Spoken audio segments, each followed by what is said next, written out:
welcome back to another episode of Strength in Her Roots. If you haven't already seen the first episode, then definitely go back and give it a quick listen. It's just going to give you the little inside scoop of what you can expect from this podcast. But let's get right into this episode. So as you can see from the title, we're going to be talking about embracing your Latina identity, even if you don't speak fluent Spanish, because that's me.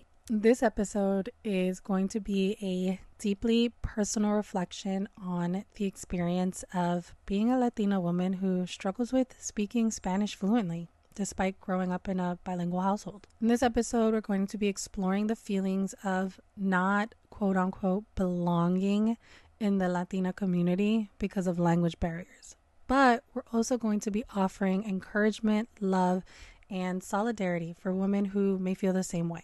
Being Latina is about more than just language. It's about culture, heritage, and identity. This is a safe space for women to embrace their roots at their own pace without any shame. A little bit about my background. My dad is from El Salvador and my mom is from Puerto Rico. And growing up, my father did not speak to us in English. Little funny story on that. I remember that my dad would answer his work calls and he would walk away.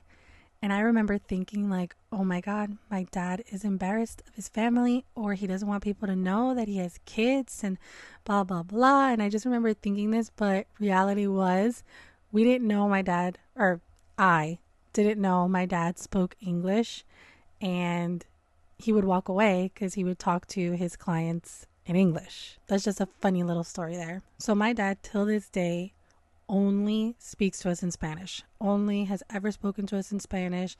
My dad has never said a word to me in English.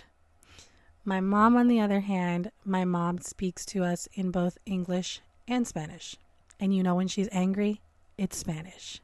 But she mixes it up. Sometimes she talks to us in English, sometimes she talks to us in Spanish. It's a little mix with her.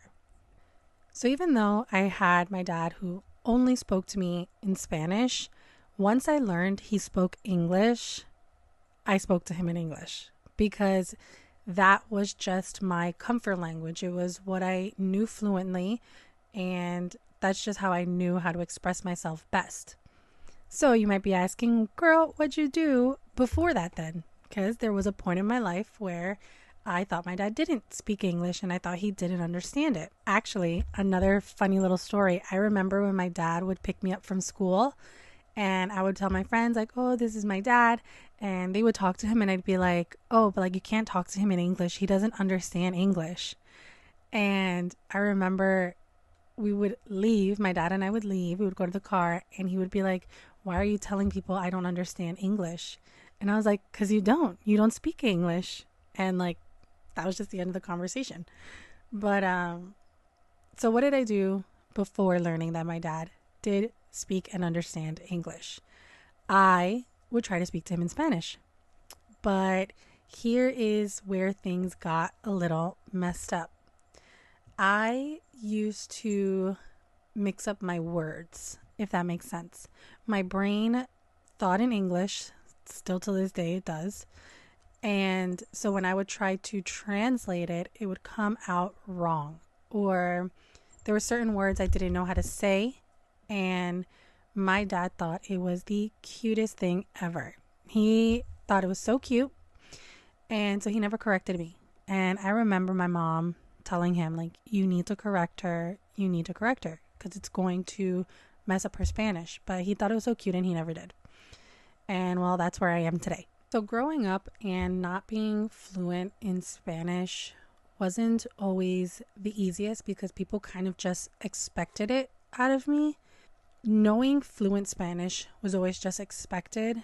And so it was always a little embarrassing when I would have to tell people like, no, actually, I'm not fluent. I can speak it and I can fluently understand it. But my problem is, and funny enough, my family and I were just talking about this the other day. My brain thinks in English.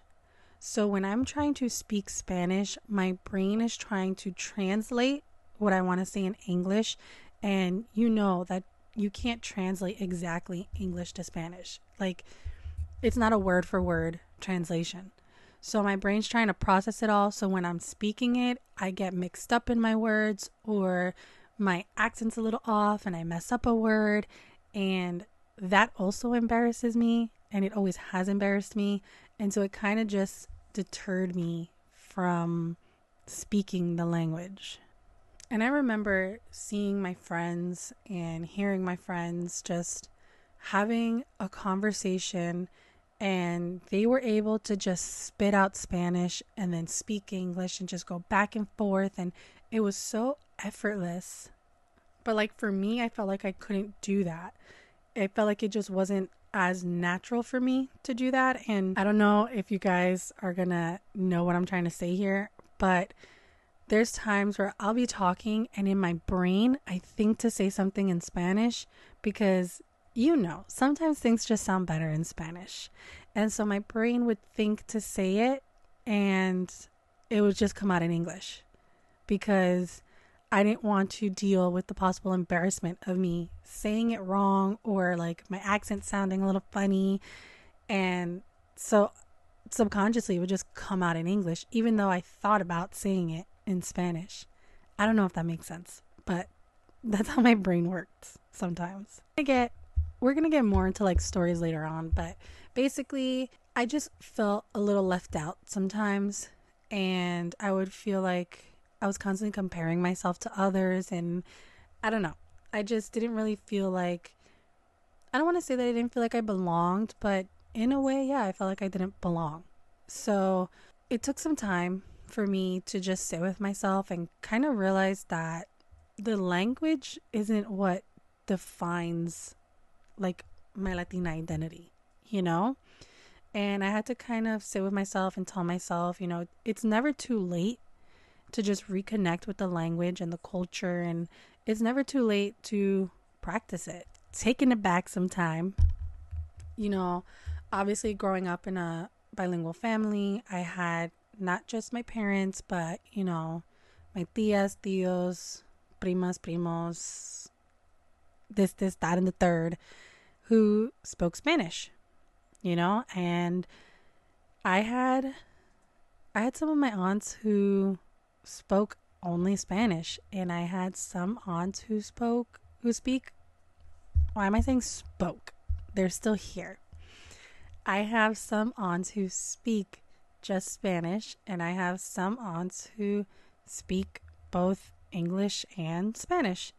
And same thing with my uncles. I remember even when I was younger, and this is around the time where, again, I didn't know my dad spoke English, so I had to speak to him in Spanish. And I would talk to my aunts and my uncles in Spanish too. And I remember I would say things wrong. Again, my dad set me up for failure there. But I remember I would say things wrong. And I remember hearing like some of my uncles and stuff, or my aunts, whatever, telling my parents like, why doesn't she know Spanish? Like, why is she talking like that? Like, you don't correct her. You need to correct her. She's saying it wrong. Like, things like that. And I don't necessarily think they meant bad by it. And I don't even think they knew that I knew what they were saying. I don't know. But hearing things like that just kind of made me feel like I didn't want to speak the language around people, because I felt like I was just going to be made fun of or judged for how I spoke it. So I kind of just kept myself from speaking it. I just wouldn't speak it. And that's my fault. Honestly, that's my fault, because as I got older, I knew and I understood that I wanted to know it, and I wanted to be able to speak it, and I wanted it to come as like second nature, and I wanted to be fluent, but I didn't take the steps that I needed to be fluent. I was still talking to my dad in English when I should have been talking to him in Spanish. But now that I'm older, I definitely want to have the language if that makes sense. I want to be able to speak it. When I have kids, I want to be able to speak it to my kids without messing them up with my broken Spanish. I want to be able to teach my kids the language, and I want them to have the language.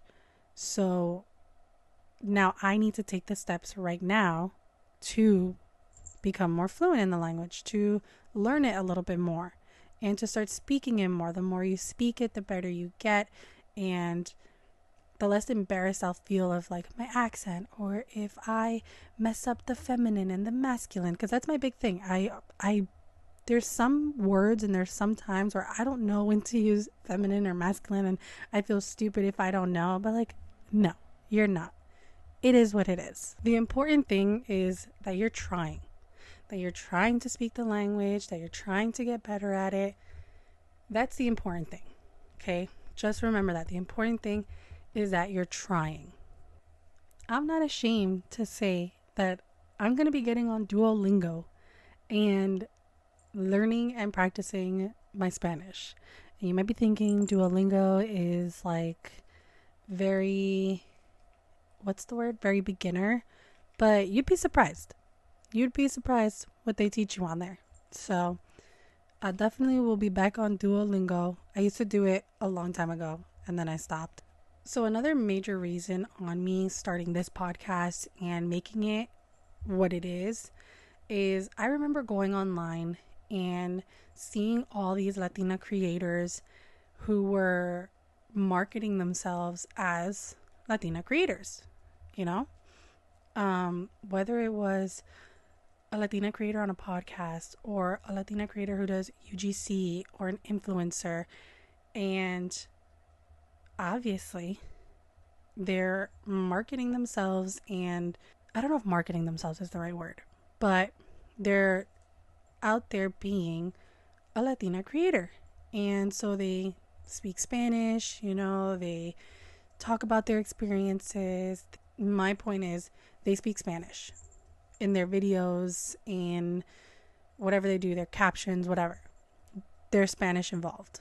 I felt like I could relate to a lot of the things that made them Latina, quote unquote. Not quote unquote, but you know what I mean. I felt like I could relate to them, but I still felt like at the same time I couldn't relate to them because I couldn't speak the Spanish, and I couldn't go out there on social media and record a video of me getting ready in Spanish or a video of me talking about anything and the full video being me talking in Spanish. I couldn't do that. And I always thought to myself, like, I would love to be a face or a voice in the Latina community, but how can I do that if I can't even speak it fluently? How can I do that if I can't even speak Spanish fluently? And so that's what always held me back. And that was a huge reason why I wanted to start this podcast and have this be my first, like, real official episode. You know, episode 1 was just talking about the podcast and what it's going to be about. This is like our first real episode, and that's why I wanted this to be the first episode, because if there's anyone out there who feels the same way, who feels like they want to be a content creator, or they want to start a podcast, or they want to do UGC, whatever the case may be, they want to be an influencer, whatever, and they want to be a face and a voice in the Latino community, but they don't feel like they have a right to because they don't speak the language fluently. You do. We have a right to be here. Being a Latina isn't just speaking fluent Spanish. That's not all it is. And we still share the same culture, and we still experience a lot of the same things, and we still can be a voice for our community. And that was just a big part of why I wanted this podcast. This episode is to remind you and let you know that, you know, being Latina is more than just speaking Spanish. You know, it's the love for the culture, the music, the food, our traditions, and the unique experiences that shape us. Like, that is what shapes us, not how fluent or non-fluent we are in the language. The language is only one part of the beautiful and complex identity of being Latina. I want you to remember that every Latina's connection to her culture is different, and that's just what makes it beautiful. Everyone's going to have different stories, everyone's going to have a different journey, and that's the beauty of it all. Fluency in the language is honestly just one piece of the puzzle. Your roots are carried in your traditions, your values, and the pride in where you come from. So remember that. No matter where you are in your language journey, you are a part of this community. There is a beauty of being a Latina who is learning her language. Remember that there's no expiration date on connecting with your roots. You can do that literally whenever you want. Whenever you sit there and decide now is the time, then that is the time. There is no expiration date. So remember to embrace your journey without shame. There's nothing to be shameful about at all. And remember that you're powerful, worthy, and beautiful no matter where you are in your language journey. This is pretty much going to be the end of this episode, but I want to invite you guys to talk about this on, where should we talk about this? See, this is why I want to have like a set location that I can like tell you guys like go here and write in your responses, and then I can read them all and we can talk about them. But for now, we'll use Instagram for that. So I'm gonna have a post on my Instagram for this episode. Under that post, let's talk about it. Go in the comments and share your stories and, talk about whether you are struggling with the language or just what your journey is. If you feel the way that I feel or the way that I've felt, share your experience with us. We want to hear it. I want to see it. I want to read it. I want to know that I'm not alone. So share your stories with me on the Instagram post. Thank you guys so much for listening.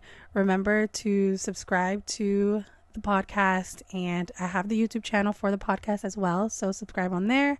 Follow me on all my social medias. Right now it's just Instagram, TikTok, and YouTube. And share the episode with a friend. If you know somebody who feels the same way that I felt before, or if they're still feeling that way, share this episode with them to remind them that they're not alone. There's a lot of us out there who feel this way. Remember to follow me on social media for more content related to culture, empowerment, and embracing your roots. And yeah, we are all a part of the same vibrant, powerful community, and our stories, whether in Spanish, English, or both, deserve to be heard. So thank you guys so much for listening, and I will see you guys in the next episode of Strength in Her Roots.